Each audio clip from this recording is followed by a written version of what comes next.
réponse face à ça. Parce que si au cours de sa vie, il avait pris le temps d'écouter la parole de Dieu, de venir auprès de Jésus, pas d'adhérer dans une religion qui va faire payer chèrement une messe pour pendant 6 semaines, on paye des messes et des messes pour le repos de l'âme.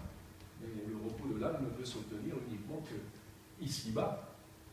Le repos de l'âme est ici, le repos dans le Seigneur, le repos auprès de Dieu commence déjà ici. Celui qui croit en moi, dit Jésus, a la vie éternelle. Il n'a pas dit aura peut-être la vie éternelle plus tard s'il se convient bien et s'il donne assez d'argent à l'Église.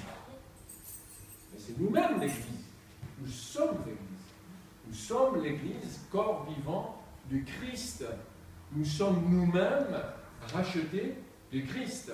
Alors, voilà pourquoi, ici, dans l'Épître aux Hébreux, on nous parle de ce qui se passe au niveau de l'homme et de son passage dans ce monde. C'est très bref. Il est réservé aux hommes de mourir une fois. C'est très bref comme verset, mais ça inclut énormément de choses. Il est réservé aux hommes, et ces hommes, qu'ont-ils fait? Ont-ils suivi une religion ou ont-ils suivi Jésus-Christ? Ont-ils mis leur confiance dans une religion? Souvent on voit dans les journaux, puisque souvent à la Toussaint, il y a des gens qui se rappellent, il y a toujours des remerciements. Alors les gens sont toujours munis des secours de la Sainte Mère l'Église. Alors en fait, c'est l'Église qui sauve, c'est plus Jésus qui sauve. Vous voyez, c'est très particulier. Il y en a d'autres qui pensent atteindre le paradis, eh bien, en égorgeant leur prochain, par exemple, comme on le voit faire aujourd'hui. Tout cela, ce sont des choses qui mènent à la mort et au jugement final, au jugement dernier. La Bible est claire là-dessus. Donc, il n'y a qu'une seule foi, une seule possibilité, c'est ce seul passage. Si nous ne saisissons pas ce passage, nous ne nous engageons pas dans cette vie auprès de Jésus pour le servir et pour porter le fruit que Dieu attend de nous aussi. Comme notre sœur nous en a parlé au cours de la semaine et des semaines présentes, pour porter ce fruit dont nous avons tous besoin de porter, ne restons pas infructueux. Ce sont les œuvres de ténèbres qui sont infructueuses. Mais les œuvres de lumière sont fructueuses. Amen. Gloire à Dieu. C'est infructueux de mener une vie sans Jésus-Christ. C'est infructueux et de mener une vie en dehors de la volonté de Dieu. C'est Dieu qui permet d'avoir le fruit de l'Esprit. Il a donné le Saint-Esprit, le fruit de l'Esprit. Alors, Jésus a été offert une seule fois pour toutes. Alors, combien on est trompé par l'ennemi, et beaucoup de gens sont trompés, particulièrement, voyons qu'il n'est pas très important finalement, les commandements comme les commandements de Dieu ne sont pas si importants, surtout les 2 premiers commandements ne sont pas très importants. Où il est dit finalement de ne pas avoir d'image taillée, d'idole, de représentation qui sont dans le ciel, sur la terre, sous la terre, de les adorer, etc. Non, on a minimisé même dans l'Église du Seigneur aujourd'hui, même chez les chrétiens qui disent qu'ils sont chrétiens, qu'ils ont une relation avec Dieu, qu'ils ont connu Jésus-Christ, etc. C'est incroyable comment on banalise la volonté de Dieu. C'est incroyable. Alors, je comprends qu'elle soit banalisée chez ceux qui mettent en pratique la prière aux idoles, aux saints, à la Vierge Marie, ceux qui prient même les morts, qui parlent aux morts. Vous vous rendez compte, c'est du spiritisme. On a vu dans Deutéronome 18 que c'est une abomination. Bon, ceux qui sont dans ces choses sont ignorants, n'ont pas la lumière. Ils croient l'avoir, mais ils ne l'ont pas. Parce que Jésus est la lumière du monde. Il éclaire notre vie dans les ténèbres de ce monde. Il ne peut pas y avoir de relation entre les morts et nous voyons et la vie ici-bas. Une fois qu'on est mort, il y a le jugement, c'est fini. On est passé de l'autre côté. Et les décisions et la vie que nous avons engagée avec Dieu ici-bas est déterminante. Donc c'est très important. Voilà pourquoi beaucoup de gens ne savent plus s'orienter, ils ne savent plus à quoi se confier, se fier. Alors, on va se fier à des mensonges, à des choses qui ont été données au cours des siècles, des pratiques humaines, des traditions humaines, des coutumes religieuses, des croyances religieuses, mais qui n'ont rien à voir avec la parole de Dieu. Absolument rien à voir. Comme par exemple le purgatoire n'est pas dans la parole de Dieu, mais le purgatoire est fort utile pour justement provoquer un commerce. Pour prier pour les âmes, il faut payer, que ces âmes soient tranquilles. La Bible ne dit pas tout cela. La Bible montre au contraire que nous devons, d'une manière pressante, donner notre vie à Jésus-Christ.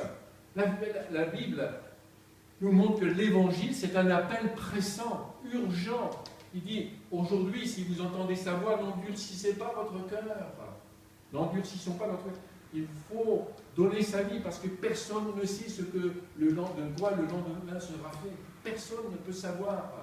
Mais ce qui est important, c'est de donner sa vie à Jésus-Christ. C'est l'engagement le plus important que nous pouvons faire. Il est dit de chercher d'abord le royaume des cieux et sa justice. Après, le reste, toutes choses nous seront données par-dessus tout. Mais d'abord, en premier lieu, donner notre vie au Seigneur. C'est urgent, l'appel est urgent. Nous voyons ici que cet appel aussi dans Hébreux chapitre 9, verset 27, et il est urgent. Après quoi vient le jugement. Nous sommes avertis, il y a un jugement. Il y a encore la grâce aujourd'hui. Mais attention, il y a un jugement. Une fois que l'homme décède, il y a un jugement. C'est pour cela que l'appel est pressant. L'évangile ou l'évangéliste qui annonce l'évangile fait toujours un appel pressant. Parfois l'évangéliste attend. Il dit, il y a encore quelqu'un qui résiste. Il y a encore quelqu'un qui n'a pas donné sa vie au Seigneur. Alors il attend, il prie. Il attend que cette personne ouvre son cœur au Seigneur. Et de même aussi, la prédication, l'église locale, elle est un lieu de stimulation à la foi.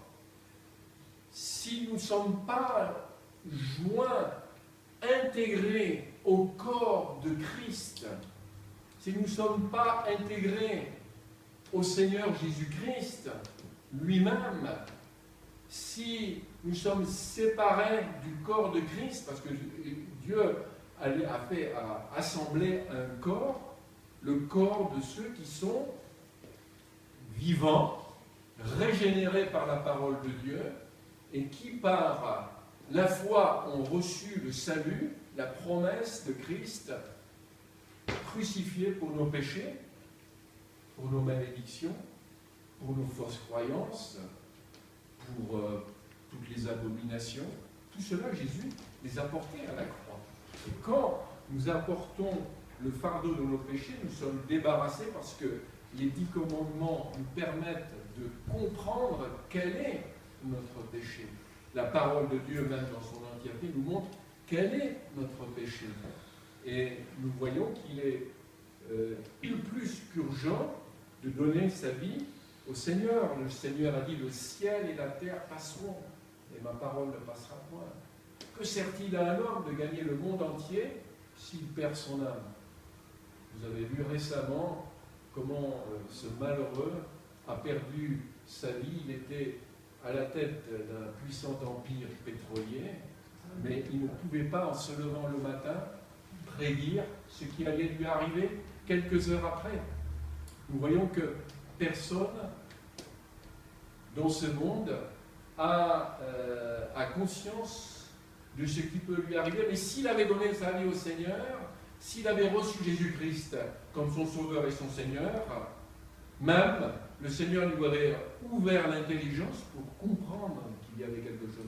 C'est dans la prière que nous pouvons être avertis par Dieu. C'est dans la prière que nous pouvons être avertis d'en haut, des choses d'en haut, de tous les pièges. C'est dans la prière que nous prenons autorité au nom de Jésus-Christ. C'est dans la prière que nous prenons autorité contre toutes les abominations. C'est dans la prière que nous prenons autorité contre tout ce qui se dresse contre l'enseignement de Jésus-Christ.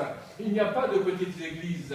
Il y a des grands cœurs qui s'ouvrent à la prière. Amen. Il y a des personnes qui ont compris qu'il était fort important de se placer devant le Seigneur, parce qu'ils attendent quoi? Ils attendent que le Seigneur leur apparaisse une seconde fois à ceux qui l'attendent pour leur salut.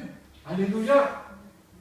Vous savez, c'est malheureux, mais bon, quand on a eu l'occasion d'aller, et je reviens là-dessus parce que c'est quelque chose que tout le monde vit, mais quand les gens vont, ils se rendent au cimetière, tout d'un coup, vous voyez, tous ceux qui sont au cimetière, ils sont tous sauvés.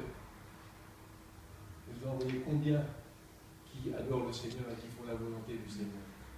Le même qui va dire